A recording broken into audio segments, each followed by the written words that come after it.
Gülüberden üzülərkən belə düşünərkən hüzünərkən biter. Yorğunam dostum, dərdləşək biraz. Dinlə dost, dosta təngərək misal. Keçmişdən mənə dərd və qəm miras. Sunduğun yerdən tək kədər mi qalır? Yorğunam dostum, üst başım tozlu. Yıxılıb qalxdım, zərbələr filan. Sahil boyunca vurdu dalğalar. Gəmilər ötürdüm, mənsə tək liman. Dərdimi yazaram, şeir olar. Acılar bitər, amma yenə yeri dolar.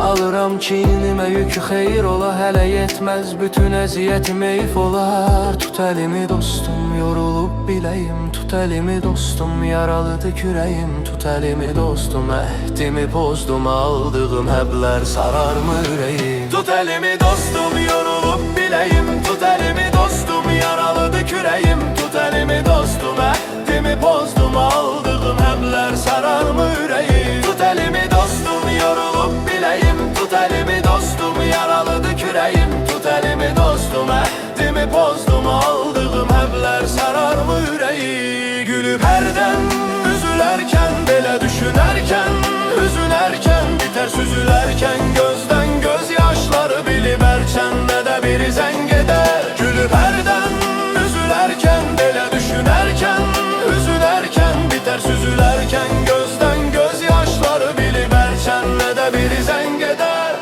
Səhv edilər, yenə əhv edirəm. Günü gündən özümü də məhv edirəm.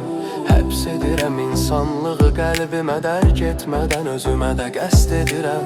Yolum uzaqlara gedirəm dostum, vaxtımı bu şəhərə sərf edirəm. Yorğunam dostum, yol uzaq, əfsus əlvida, bu şəhəri tərk edirəm. Tut əlimi dostum, yorulub biləyim. Tut əlimi dostum, yaralıdır kürəyim. Tut əlimi dostum, əhdimi pozdum. Aldığım həblər sararmı ürəyim? Tut əlimi dostum, yorulub biləyim. Tut əlimi dostum, yaralıdır kürəyim. Tut əlimi dostum, əhdimi pozdum. Aldığım həblər sararmı ürəyim? Gülüb hərdən üzülərkən, belə düşünərkən, hüzünərkən, bitər süzülərkən, gözdən göz yaşları bilib ərçəndə də bir zəng edər. Gülüb hərdən üzülərkən, belə düşünərkən, hüzünərkən, bitər süzülərkən, gözdən göz yaşları bilib ərçəndə də bir zəng edər.